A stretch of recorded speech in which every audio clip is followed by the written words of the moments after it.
Alhamdulillahirabbil alamin wassalatu wassalamu ala asyrofil anbiya'i wal mursalin wa ala alihi washabihi ajmain. Asyhadu an la ilaha illallah wa asyhadu anna Muhammadan abduhu wa rasuluh. Sahabat cendekia muda yang dirahmati Allah Subhanahu wa taala, alhamdulillah pagi hari ini Allah masih memberikan kesempatan kepada kita menikmati sebuah kenikmatan yang Allah berikan pagi hari ini. Hingga pada saat ini kita diberikan usia kita, dan tentunya hari ini juga kita diberikan sebuah kenikmatan yang insya Allah akan mendapatkan ilmu, begitu ya, yang insya Allah akan disampaikan oleh Ustaz Abdul Rahman Wahid. Pagi hari ini kita akan menyimak kajian hadis arba'in yang ke-18, temanya itu tentang bertakwa. Begitu ya Ustaz ya? Ya, insya Allah. Ya, baik. Insya Allah, sahabat cendekia muda, kita mulai kajian pagi ini dengan bacakan basmalah bersama-sama. Bismillahirrahmanirrahim. Selanjutnya, serahkan kepada Ustaz. Kepada Ustaz. Baik, bismillahirrahmanirrahim. Assalamualaikum warahmatullahi wabarakatuh. Alhamdulillah rabbil alamin wal aqibatu lil muttaqin fala udwana illa 'alal zalimin. Asyhadu an la ilaha illallah wahdahu la syarika lahu wa asyhadu anna Muhammadan 'abduhu wa rasuluhu alladzi la nabiyya ba'dah. Qala Allah Ta'ala fil Qur'anil Karim, a'udzu billahi minasyaitonir rajim. Ya ayyuhalladzina amanu taqullaha wa la tanzur nafsum ma qaddamat lighad wattaqullaha innallaha khabirum bima ta'malun. Sahabat cendekia muda rahmatullah Allah Subhanahu wa taala, alhamdulillah di pagi hari ini kita bisa bertatap muka kembali di acara kajian kita, kajian rutin kita, dan ya, selamat bergabung buat semuanya. Di sini ada Pak Asep, ada Bu Yuni, kemudian ada Ibu Muslihah dan lain sebagainya. Ya, semoga kita semuanya selalu diberikan kesehatan. Semoga Allah selalu memberikan rahmat kepada kita semuanya. Amin ya rabbal alamin. Tapi sahabat cendekia muda rahmatullah Allah Subhanahu wa taala, hari ini kita akan melanjutkan hadis ke-18 ya. Hadis ke-18 ini adalah hadis yang berbicara tentang 3 poin sebenarnya. Nanti kita akan berbicara tentang 3 poin. Pertama adalah tentang bertakwa kepada Allah. Kemudian kita juga berikutnya adalah tentang bertaubat kepada Allah Subhanahu wa taala. Ya, tentang bertaubat kepada Allah Subhanahu wa taala. Ya. Kemudian berikutnya nanti tentang akhlak yang baik. Nah, marilah kita sama-sama mengkaji hadis ke-18 ini ya. Bismillahirrahmanirrahim. Qala al-muallif rahimahullah, penulis buku ini Al-Imam An-Nawawi rahimahullah mengatakan Al-haditsu ats-tsamin asyar. Hadis ke-18 ya. An Abi Dzarrin ya. Hadis ke-18 ini diriwayatkan dari seorang sahabat bernama Abi Dzar, Jundub bin Junadah. Nah, Abi Dzar namanya adalah Jundub bin Junadah. Ya. Beliau adalah, tadi kaitan dengan nama beliau adalah Jundub bin Junadah bin Sufyan bin Ubaid bin Haram bin Ghifar bin Malik bin Domrah bin Bakar bin Abdul Manat bin Kinanah bin Khuzaimah bin Mudrikah bin An Ilyas bin Mudhar. Ini sebagaimana disebutkan dalam Usadul Ghabah ketika berbicara tentang Abi Dzar ini. Memang para ulama berbeda pendapat tentang nama asli beliau itu siapa gitu. Ya, sebagaimana disebutkan oleh Imam Ibnu Athir mengatakan Abu Dzar Al-Ghifari ikhtalafa fi ismihi ikhtilafan katsira. Tentang nama beliau banyak para ulama berbeda pendapat tentang nama beliau. Tapi yang tadi dikatakan bahwa Jundub bin Junadah ini yang paling masyhur ya. Wa huwa aktsar wa ashah. Ya, jadi yang paling masyhur dan paling benar adalah namanya adalah Jundub bin Junadah. Walaupun sebagian lagi mengatakan nama beliau adalah Barir bin Abdullah. Sebagian lagi mengatakan Burair bin Junadah dan lain sebagainya. Ini adalah kaitan dengan nama beliau. Beliau ini adalah seorang sahabat Nabi yang tinggi besar, ya, perawakan tinggi dan besar, jenggotnya lebat. Dan kalau kita lihat tentang keutamaan Abi Dzar sangat banyak sekali gitu ya. Di antaranya adalah beliau termasuk as-sabiqunal awwalun, ya, termasuk generasi awal yang masuk Islam, ya. Ada sebagian mengatakan beliau adalah orang keempat yang masuk Islam. Ada sebagian lagi mengatakan beliau adalah orang kelima yang masuk Islam. Nah, tentang keislaman Abi Dzar ini memang menarik, ya. Al-Imam Al-Bukhari menceritakan dalam riwayat yang sangat panjang di dalam Sahih Al-Bukhari, ya, di dalam kitab Al-Manaqib, berbicara tentang Islamnya Abi Dzar Al-Ghifari. Nah, Imam Muslim juga menceritakan tentang Fadhailus Sahabah, di antaranya adalah min Fadhaili Abi Dzar Al-Ghifari. Artinya, ini disebutkan tentang keutamaan beliau. Nah, ketika beliau masuk Islam, maka beliau langsung kembali ke kaumnya dan mendakwahi kaumnya. Ya. Seperti yang Nabi SAW perintahkan. Jadi pulang ke kaumnya dan mendakwahkan. Kemudian beliau ikut hijrah bersama Rasulullah SAW dan mengiringinya dan berjihad bersama Rasul di perang Badar, kemudian perang Uhud, perang Khandaq dan perang-perang yang lain. Ya. Nah, Al-Imam Az-Zahabi menceritakan bahwa Abi Dzar adalah seorang pemimpinnya para ahli zuhud. Ya. Beliau adalah orang yang sangat zuhud, orang yang jujur, orang yang berilmu. Sehingga disebutkan kata Ali bin Abi Thalib, wa'a Abu Dzarrin ilman. Ya, Abu Dzar adalah mengumpulkan ilmu yang sangat banyak. Ya, yang membuat manusia merasa lemah darinya. Ya. Kemudian dia mengikatnya, lalu dia tidak melepaskannya sedikit pun. Ini diantara keistimewaan Abi Dzar Al-Ghifari. Kemudian Rasulullah SAW juga pernah menyampaikan, Abu Dzar yamshi fil ardi bizuhdi Isa bin Maryam alaihi salatu wassalam. Kemudian Abi Dzar Al-Ghifari berjalan di muka bumi ini dengan kezuhudan Isa bin Maryam alaihi salatu wassalam. Jadi Abi Dzar ini adalah seorang yang sangat zuhud. Yahya bin Akhzam bermimpi dalam tidurnya bahwa Abi Dzar telah diampuni dosanya dan dimasukkan ke dalam surga Allah Subhanahu wa taala. Nah, Abi Dzar Al-Ghifari ini wafat tahun 32 Hijriah ya, dan disebutkan kaitan dengan Abi Dzar wafat setelah usai menunaikan ibadah haji. Ini adalah Abi Dzar Al-Ghifari dan wafat pada usia 83 tahun. Nah, tentang wafatnya Abi Dzar Al-Ghifari, Nabi SAW pernah mengisyaratkan bahwa akan ada seorang sahabat Nabi ya, yang wafat sendirian di padang pasir dan mayatnya akan ditemukan oleh rombongan orang yang beriman yang lewat. Ternyata yang disebutkan oleh Rasul tersebut adalah Abi Dzar Al-Ghifari. Maka Rasulullah SAW ya, ketika Rasulullah SAW ya, Abdullah bin Mas'ud ya, menangis melihat kondisi sulit yang dialami oleh Abi Dzar, baik ketika hidup ataupun ketika wafat. Ia teringat ucapan Nabi ketika setelah perang Tabuk. Kata Rasulullah, yarhamullahu Aba Dzarrin. Semoga Allah merahmati seorang sahabat bernama Abi Dzar. Yamshi wahdahu wa yamutu wahyaru wa yahsyuru wahdahu. Beliau wafat, dia berjalan sendirian. Beliau wafat sendirian dan dikumpulkan juga sendirian. Ini menunjukkan bahwa betul bahwa Rasulullah SAW memberikan isyarat tentang itu. Nah, ini adalah tentang sahabat Abi Dzar. Kemudian wa Abi Abdurrahman Mu'adz bin Jabal. Jadi hadis ini diriwayatkan oleh dua orang sahabat Nabi. Ya. Satu Abi Dzar Al-Ghifari, yang kedua adalah Mu'adz bin Jabal. Nah, Mu'adz bin Jabal ini salah seorang sahabat Nabi SAW dari kabilah Bani Salamah. Sebagian ulama mengatakan begitu. Kenapa? Sebagaimana dikutip oleh Al-Imam Ibnu Ishaq ketika menceritakan tentang sahabat Mu'adz bin Jabal ini, ya, bahwa disebutkan bahwa ibunya bersaudara dengan Sahal bin Muhammad bin Al-Jad bin Al-Qais. Nah, ini adalah ibunya dan Sahal ini adalah berasal dari Bani Salamah. Nah, beliau digelari dengan Abi Abdurrahman. Dan beliau adalah termasuk di antara 70 sahabat Nabi SAW yang ikut berbaiat di kota Mekah, yaitu Baiatul Aqabah. Jadi kalau Abi Dzar adalah orang Mekah, sedangkan Mu'adz bin Jabal adalah beliau orang Madinah. Beliau ikut perang bersama Rasul dari sejak usia 21 tahun. Dari mulai sejak perang Uhud, perang Khandaq dan semuanya diikuti bersama Rasulullah SAW.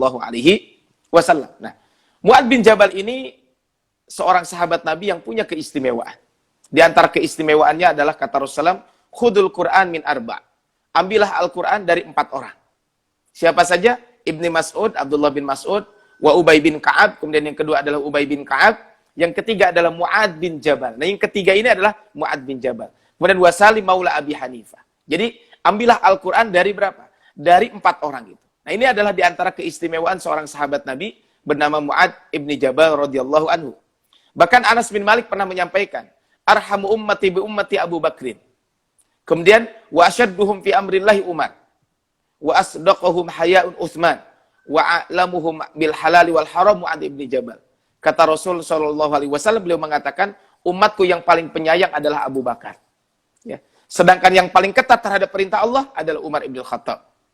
Kemudian yang memiliki rasa malu yang paling tinggi adalah Utsman bin Affan. Nah, ini kaitan dengan Mu'adz. Dan yang paling tahu tentang halal dan haram adalah Mu'adz bin Jabal. Adapun yang paling tahu tentang ilmu waris atau ilmu faraid adalah Zaid bin Sabit. Dan yang paling bagus bacaannya adalah Ubay.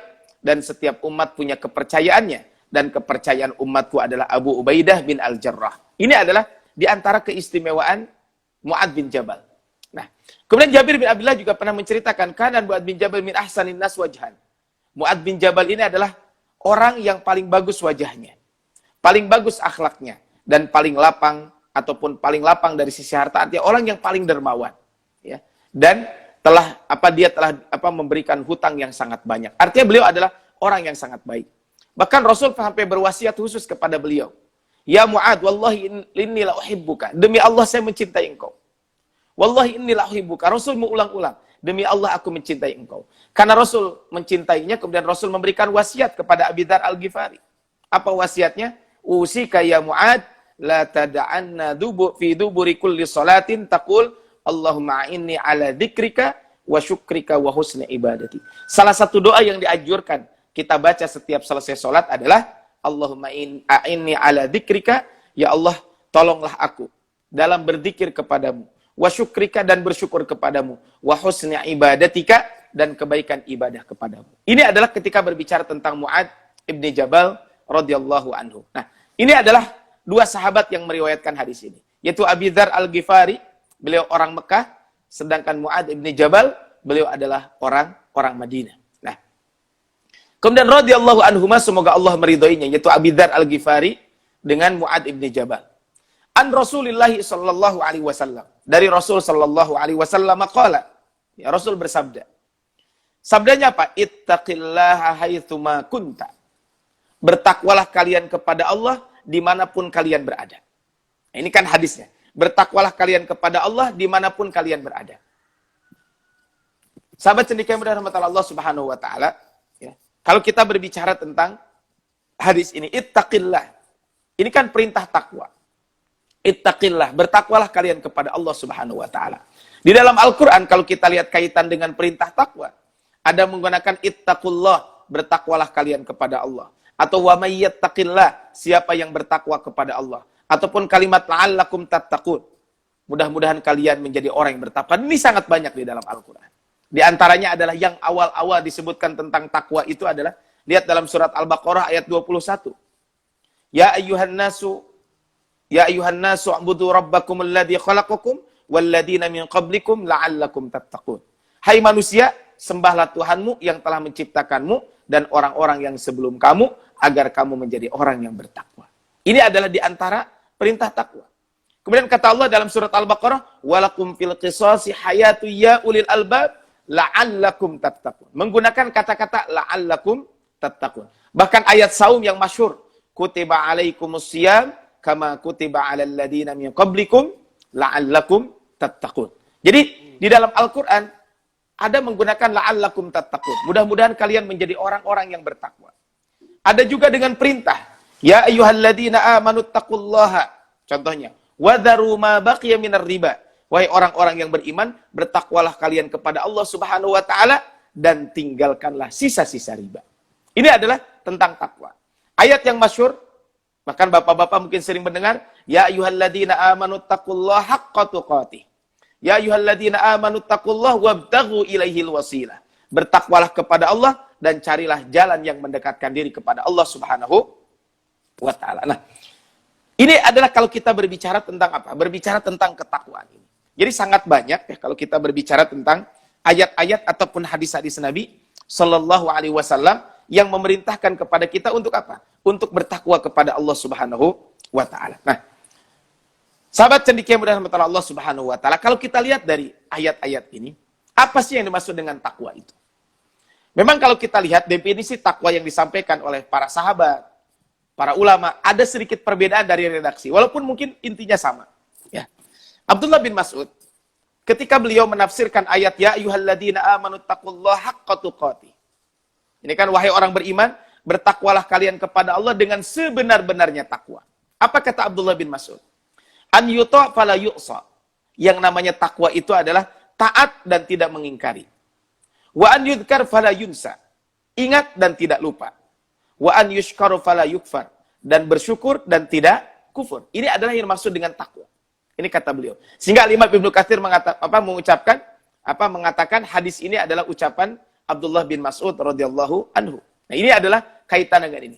Sedangkan Al-Imam Al-Baydawi ketika mentafsirkan haqqa tuqatih, ataupun apa yang dimaksud dengan takwa, istifragul wasi fil qiyami bil wajib, kata beliau. Yang namanya takwa itu adalah mengerahkan potensi dalam menjalankan kewajiban. Wal ijtinabi anil maharim, dan menjauhi yang namanya hal-hal yang diharamkan. Jadi sahabat cendekia yang mudah rahmat Allah Subhanahu wa taala, kalau kita berbicara tentang takwa, takwa itu adalah mengerahkan segala potensi kita.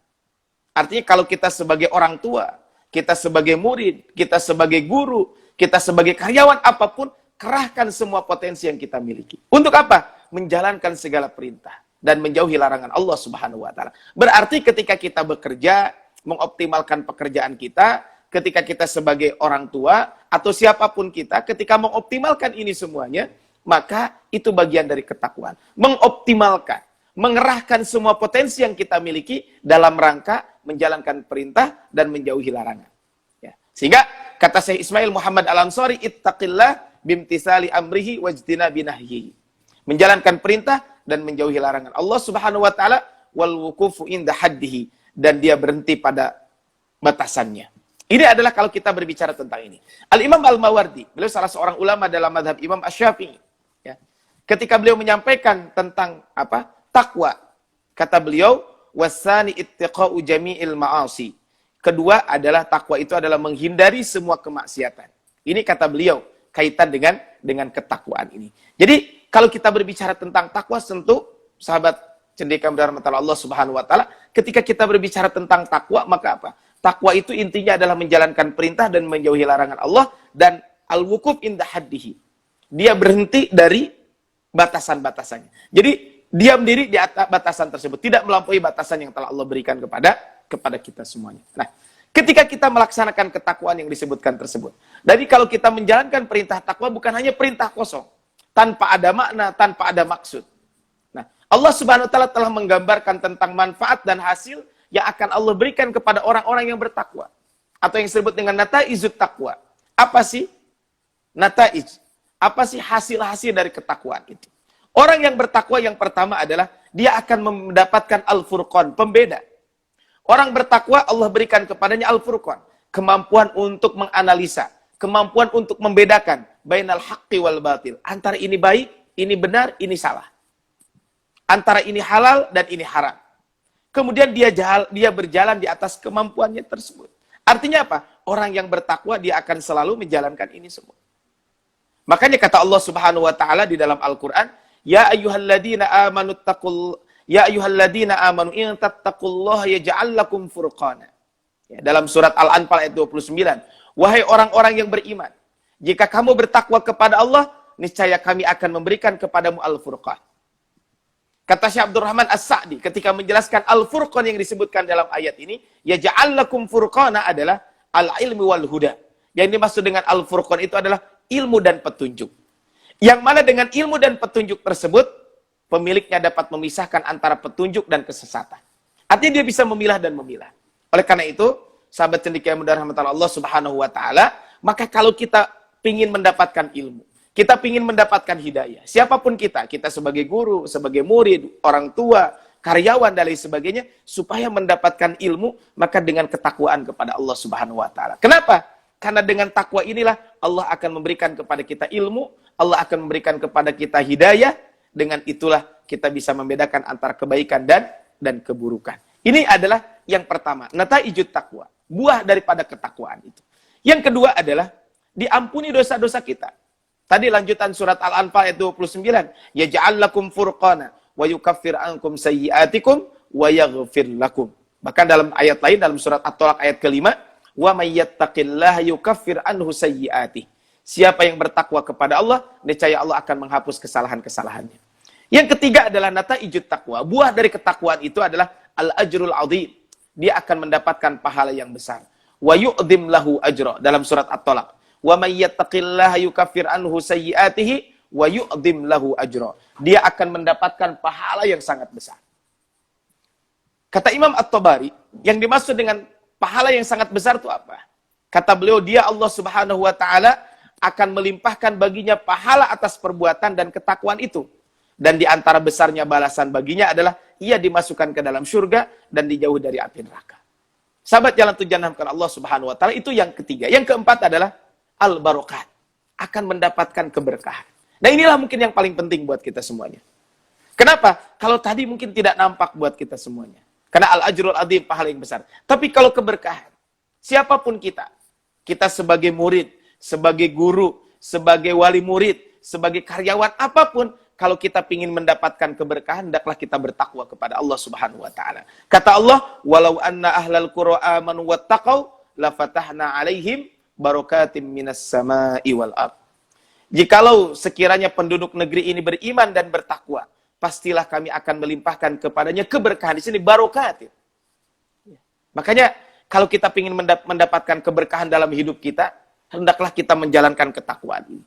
Makanya kenapa mungkin kita sering diingatkan, ya, kaitan dengan bagaimana tilawah kita, bagaimana tentang qiyamul lail kita, bagaimana tentang kebaikan-kebaikan yang kita lakukan, ada yang disebut dengan mutaba'ah, evaluasi.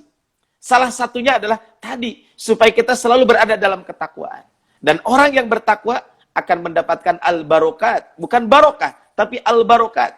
Dan barokat ini bukan hanya apa? Barokatim minas sama'i wal ard. Dari langit dan dari bumi. Bayangkan. Keberkahan gak tanggung-tanggung. Allah menurunkan keberkahan itu apa? Dari mana? Dari langit dan bumi.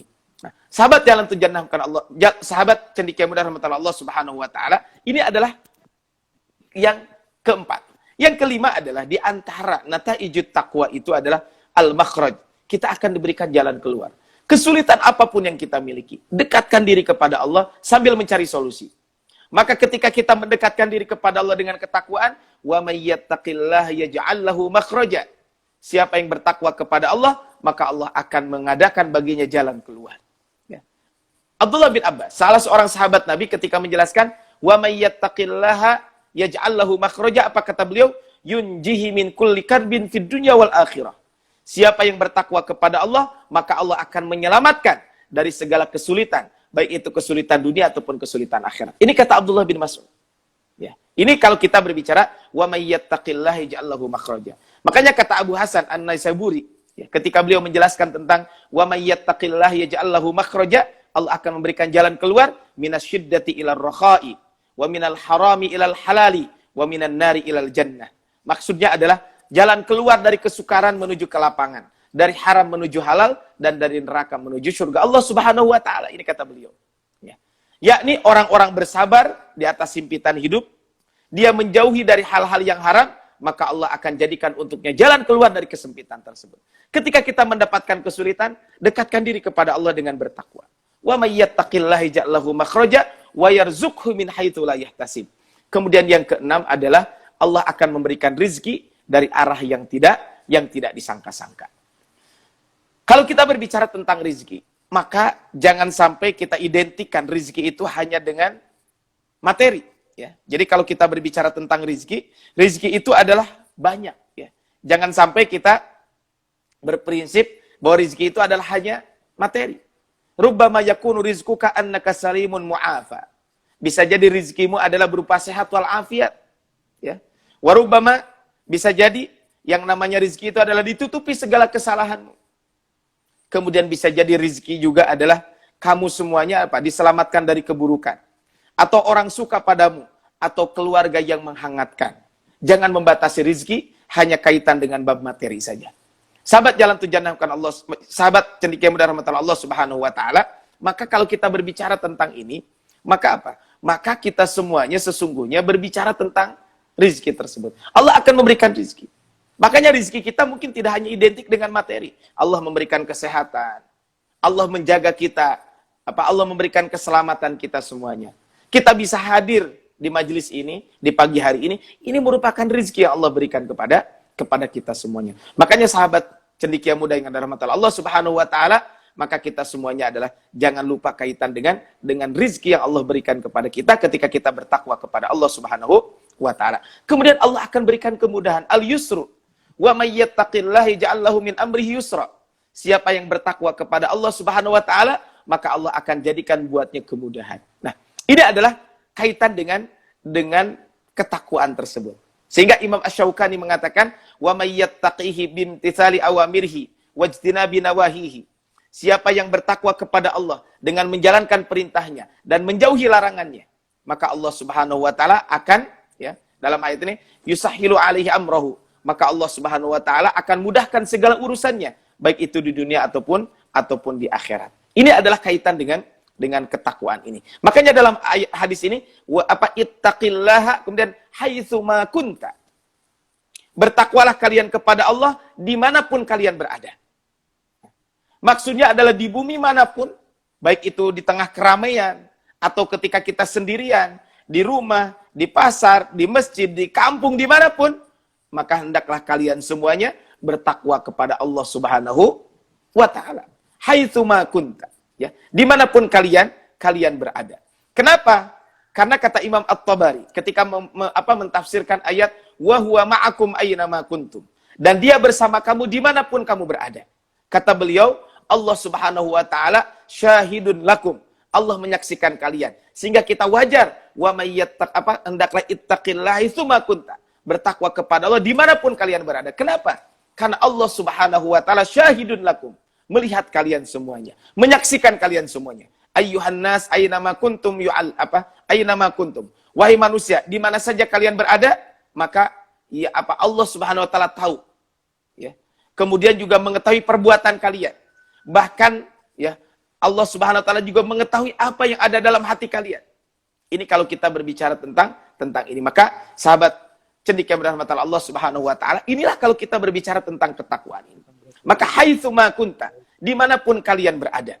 Makanya kata Al-Imam Al-Munawi ketika menjelaskan kamu sendirian atau kamu dalam keramaian, haitsuma kunta ini. Walaupun mereka ahli maksiat dan kejahatan, maka wajib atasmu menjaga dirimu secara khusus. Atau maksudnya pada tempat dimanapun dan waktu kapanpun yang kamu di dalamnya, dilihat manusia atau tidak, hendaklah bertakwa kepada Allah. Haitsuma kunta, ai fi makanin kunta, fi ayyi makanin kunta. Dimanapun kalian berada. Ya. Baik itu dilihat manusia ataupun tidak dilihat oleh manusia. Makanya kata Syaitiyah Muhammad Salim mengatakan, wa haitsuma kunta, wa idza kunta fi ayyi makanin fattaqillahi tsumma kunta. Apabila kamu di tempat manapun, bertakwalah kalian kepada Allah dimanapun kalian berada. Limadza? Kenapa? Li'anna Allah muttali'un alaik. Karena Allah itu adalah selalu melihat kalian. Inilah mungkin kalau kita berbicara tentang ma'iyatullah. Ya, mungkin bisa lihat nanti di YouTube-nya Cendekia Muda ya. Ada tentang materi tentang ma'iyatullah. Ya, lebih detailnya tentang ma'iyatullah. Allah selalu mengawasi kita semuanya. Ya. Hai aina mata wajjahta. Kemana saja engkau mengarahkan wajahmu. Wa anta innama tata'amalu ma'allah. Kita ini sedang berinteraksi dengan Allah Subhanahu wa Ta'ala. Karena kita sedang berinteraksi dengan Allah Subhanahu wa Ta'ala, maka apa? Ittaqillahi tsumma kunta. Bertakwalah kalian kepada Allah dimanapun kalian berada. Nah, ini kalau kita lihat. Oleh karena itu para sahabat Nabi SAW keluar menuju berbagai negeri untuk menyerukan manusia kepada Allah. Ketika sebagian salaf berkata kepada saudara-saudaranya di Syam, marilah ke negeri yang suci. Ya, marilah kita pergi ke negeri yang suci, itu ke Mekah maksudnya. Dia menjawab, sesungguhnya bumi ini tidak mensucikan penduduknya, tapi amalah yang mensucikan mereka. Innal arda la tuqaddisu ahlaha, walakin yuqaddisuhumul amal. Sebuah tempat tidak akan membuat orang suci, tapi akan membuat orang suci itu adalah amal. Makanya dimanapun kita berada, mau di Bandung, di Jakarta, di mana, di sekolah, dimanapun, bertakwalah kalian kepada Allah dimanapun kalian berada. Sebagian lagi mengatakan, haitsuma kunta, kaipama kunta. Kalau tadi dimanapun kalian berada, yang lain mengatakan, bagaimanapun kalian berada. Bagaimanapun keadaan kamu bersama manusia di dalamnya, wajib menjadi takwa, menjadikan takwa sebagai kriteria bagi dirimu. Makanya dalam hadis ini, ittaqillaha haitsuma kunta. Maka kata Rasul, afdhalul iman an ta'lama annallaha ma'aka haitsuma kunta. Keimanan yang paling utama itu adalah kamu mengetahui bahwa Allah bersamamu dimanapun kamu berada. Ini adalah hadis yang poin yang pertama. Kemudian yang kedua yang disebutkan di sini adalah wa atbi'is sayyi'atal hasanata tamhuha. Ikutilah perbuatan buruk itu dengan kebaikan. Niscaya perbuatan baik itu akan menghapus keburukan yang kita lakukan. Nah, inilah poin kedua yang disampaikan di sini. Bahwa apakah yang dimaksud dengan perbuatan buruk, apa yang dimaksud dengan perbuatan baik, itu dulu. Ya. Syekh Muhammad Ismail Al-Ansari mengatakan, as-sayyi'atu tarku ba'dil wajibat, awirtika bi ba'dil muharramat. Yang namanya keburukan itu adalah ya, meninggalkan sebagian kewajiban dan menjalankan sebagian perbuatan yang terlarang. Beda dengan takwa. Takwa menjalankan yang wajib, menjauhi yang haram. Kalau ini adalah yang namanya as-sayyi'ah itu adalah ya, meninggalkan sebagian kewajiban dan menjalankan sebagian yang diharamkan. Sedangkan apa yang dimaksud dengan al-hasanah, at-taubatu minha. Itu taubat dari keburukan yang dilakukan dengan menjalankan kebaikan. awil ityani bihasanatin ukhra, atau dengan menjalankan kebaikan yang lain. Makanya wa'at bi'isayyi'atal hasanata tamuha. Ini kaitan dengan bertaubat. Ketika kita bertaubat kepada Allah, bagaimana caranya? Ikuti keburukan yang kita lakukan dengan kebaikan. Niscaya kebaikan yang kita lakukan tersebut akan menghapus keburukan yang kita lakukan. Oleh karena itu tidak dikatakan keburukan jika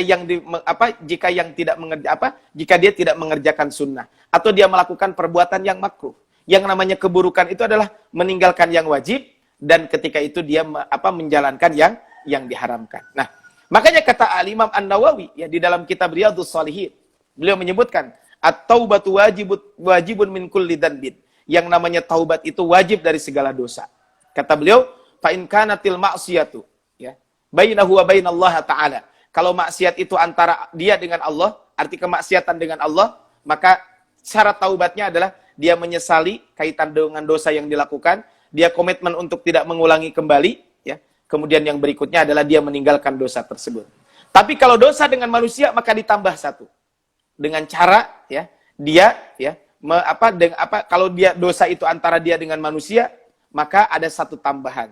Maka tambahan tersebut adalah hendaklah dia mengembalikan atau menyelesaikan urusan dengan manusia tersebut. Kalau ada kaitan harta harus dikembalikan. Nah, ini adalah kalau kita berbicara tentang. Makanya poin kedua adalah ini tentang bertaubat kepada Allah Subhanahu wa taala. Nah, pertanyaannya kebaikan seperti apa yang akan menghapus dosa-dosa kita? Kan tadi wa'at bi'is sayyi'atal hasanata.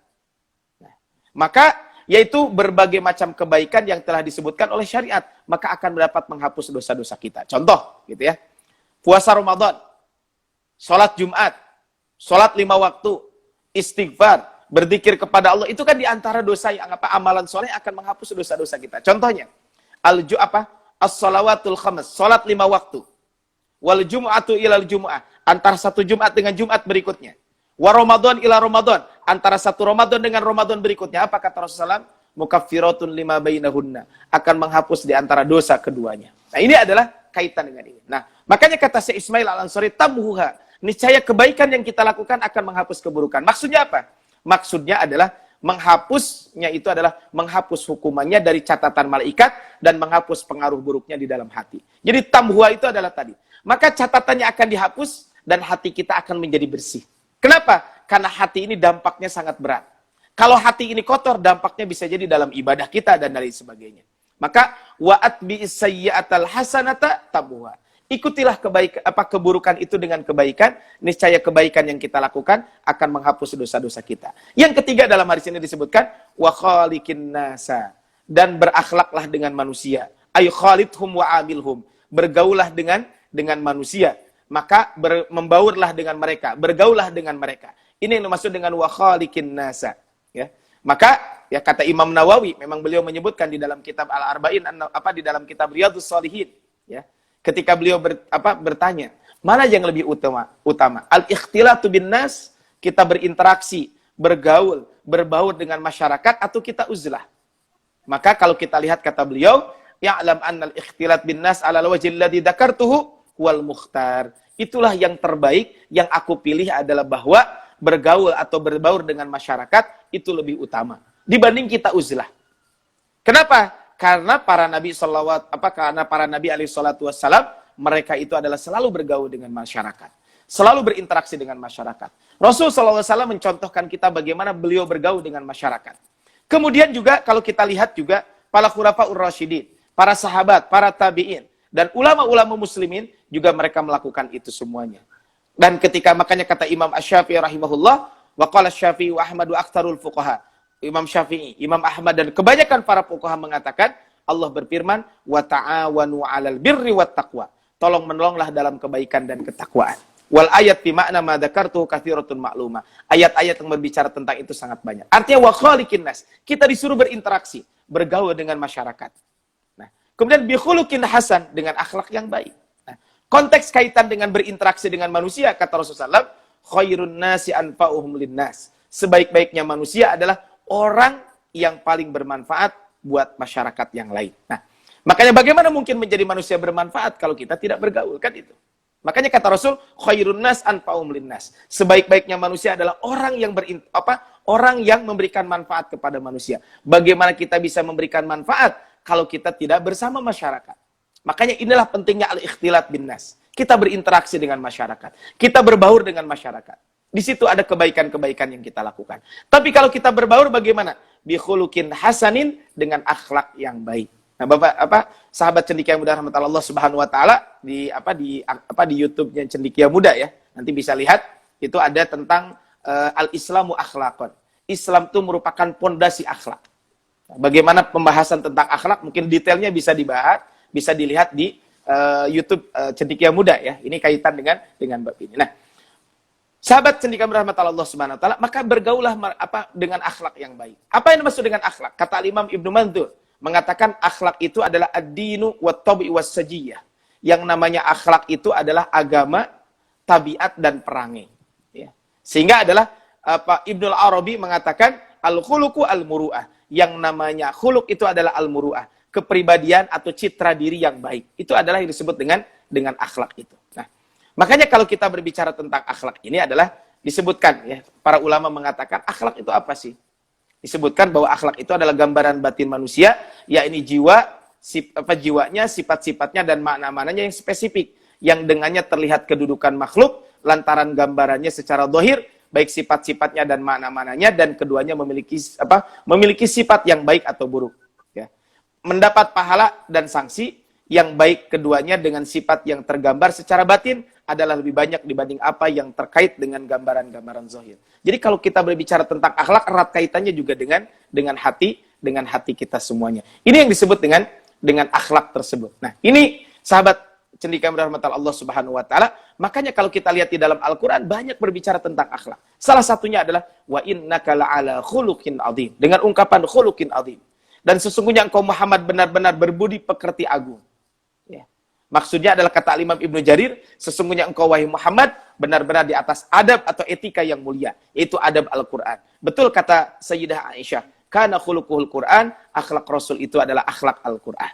Makanya ketika ditanya, ya, sa'altu Aisyah, kata Sa'ad bin Hisham bin Amir, ya, ketika mentafsirkan ayat wa innaka la'ala khuluqin adzim, sa'altu Aisyah, aku pernah bertanya kepada Sayyidah Aisyah, ya ummul mukminin, ambi'ni an khuluqi Rasulullah. Tolong informasikan kepada saya tentang akhlak Rasul. Maka kata Sayyidah Aisyah, inna khuluqa Rasulillahi sallallahu alaihi wasallam Al-Qur'an. Sesungguhnya akhlak Rasul itu adalah Al-Qur'an. Ini adalah kalau kita berbicara tentang ini. Dalam sunnah Nabi juga banyak disebutkan. Kata Rasul pernah ditanya tentang hal yang banyak memasukkan orang ke surga dan memasukkan orang ke neraka. Nah, apa yang banyak menyebutkan apa yang memasukkan orang ke surga dan memasukkan ke neraka? Kata Rasulullah SAW, husnul khuluq. Yang memasukkan ke surga itu adalah akhlak yang baik. Sedangkan yang banyak memasukkan ke neraka itu adalah al-famu wal faraj, yaitu mulut dan kemaluan. Ini adalah kalau kita berbicara tentang ini. Jadi, hal yang banyak memasukkan orang ke surga adalah akhlak yang baik. Ya, tentu akhlak dengan makna yang luas. Ya. Akhlak yang dengan makna yang luas itu adalah akhlak kepada Allah, kepada Nabi, kemudian juga kepada diri sendiri, kepada sesama manusia, bahkan kepada alam ini. Ini adalah akhlak tersebut. Makanya kata Syekh Muhammad Al-Mubarakfuri, ya, Abdurrahman Al-Mubarakfuri, beliau mengatakan, aima al-khalqi wa adnahu tarku adahu ma'alahu al-ihsanu ila man asau ilaihi minhum. Kata beliau itu akhlak terhadap makhluk itu adalah dengan mendekatkan diri dan menjauhkan dari sikap menyakiti mereka. Itu minimal. Paling ringan adalah tidak menyakiti mereka. Dan lebih tinggi lagi adalah kepada siapa yang berbuat buruk, kita justru balas dengan kebaikan. Ini kalau kita berbicara tentang ini. Makanya kenapa kok banyak memasukkan orang ke surga itu adalah akhlak yang baik dan takwa kepada Allah. Kan tadi, ada dua yang banyak memasukkan ke surga, takwa dan akhlak. Yang memasukkan ke neraka, mulut dan kemaluan. Kata beliau, taqwallah isyaratun ila husnil mu'amalati ma'al khaliq. Takwa kepada Allah maksudnya adalah dengan bagaimana interaksi kita dengan Allah Subhanahu wa taala. Ya. Dengan kita menjalankan perintahnya dan menjauhi larangannya. Sedangkan husnul khuluq, akhlak yang baik maksudnya adalah husnul mu'amalati ma'al khalqi. Bagaimana interaksi kita dengan sesama makhluk. Ya. Maka kata beliau, wahatanil khoslatani mujibatani bidukhulil jannah. Sehingga wajar dua perangai ini akan menyebabkan orang masuk ke dalam surga Allah Subhanahu wa taala. Wa naqiduhuma. Sedangkan lawannya yang bertentangan dengan itu adalah lidukhulin nar, akan dimasukkan ke dalam neraka apa? Fa'auqa'al fam wal faraj muqabilan lahuma. Yaitu dengan apa? Yaitu adalah apa yang biasa dilakukan oleh mulut, apa yang bisa dilakukan oleh kemaluan, dan merupakan lawan dari kedua hal tersebut. Jadi yang banyak memasukkan ke surga adalah takwa dan husnul khuluq. Makanya kata Abdullah bin Al-Mubarak, annahu wasafa husnul khuluq. Beliau pernah menyifati tentang apa yang dimaksud dengan akhlak yang baik. Kata beliau, wa bastul wajhi wa badlul ma'ruf wa kafful adha. Kata beliau, yang disebut dengan husnul khuluq itu adalah dengan wajah yang ceria. Suka memberi hal-hal yang baik dan menahan tangannya dari menyakiti manusia. Sehingga dari Abi Darda dalam hadis lain mengatakan bahwa ma min syai'in yudha'u fil mizan athqalu min husnil khuluq.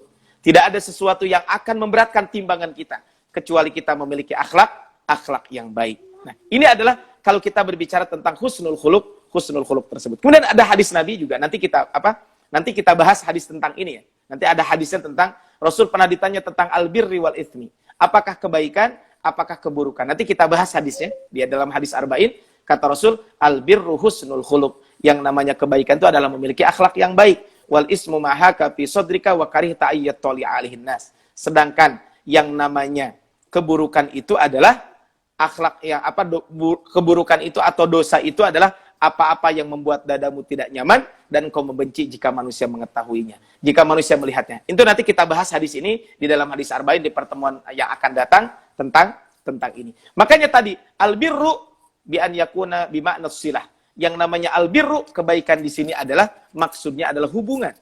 Ya, maksudnya adalah al-lutfu, kelembutan, kebaikan, persahabatan, pergaulan yang baik, juga bermakna ketaatan, semuanya disebut dengan kata-kata akhlak ataupun perilaku yang baik. Nah, sahabat cendekiakan rahmatullah Allah Subhanahu wa taala, sehingga akhlak itu ada akhlak kepada Allah tadi sudah disampaikan, ada akhlak kepada Rasul sallallahu alaihi wasallam, kemudian juga ada akhlak kepada sesama manusia, akhlak kepada diri sendiri, bahkan akhlak kepada al-kaun ataupun kepada alam semesta ini.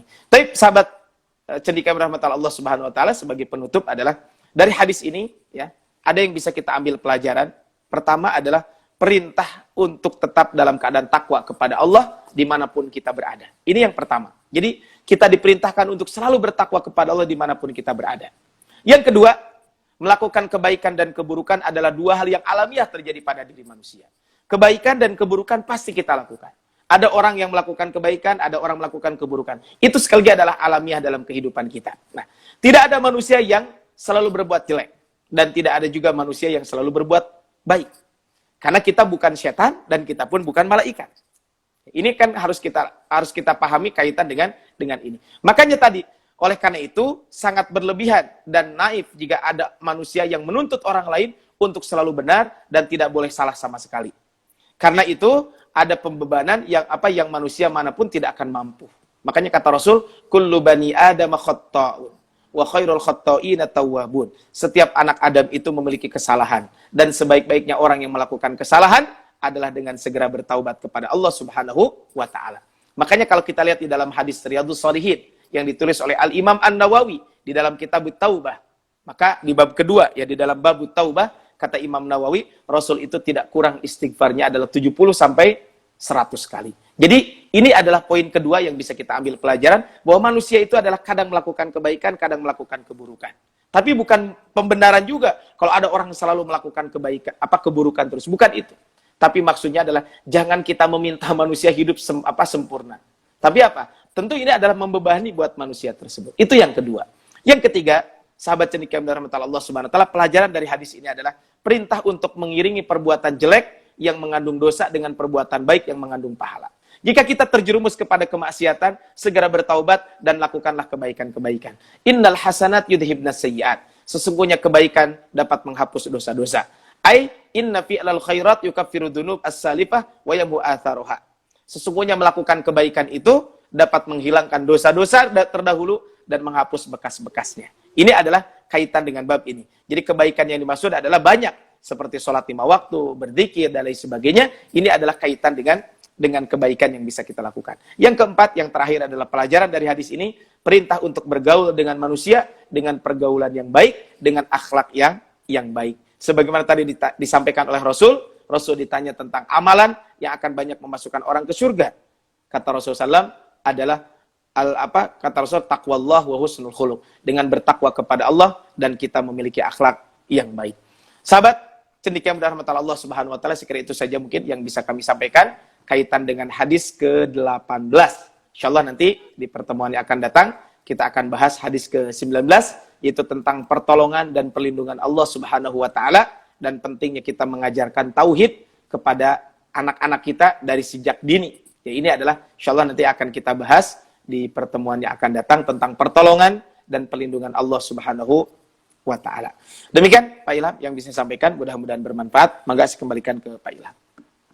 Ya, alhamdulillah. Jazakallah Ustaz tadi sudah menyiapkan waktunya dan bisa menyampaikan materi yang tadi. Ya, alhamdulillah sahabat cendekia muda, kajian hadis ke-18 ini sudah cukup ya bagi sahabat cendekia muda yang baru bergabung.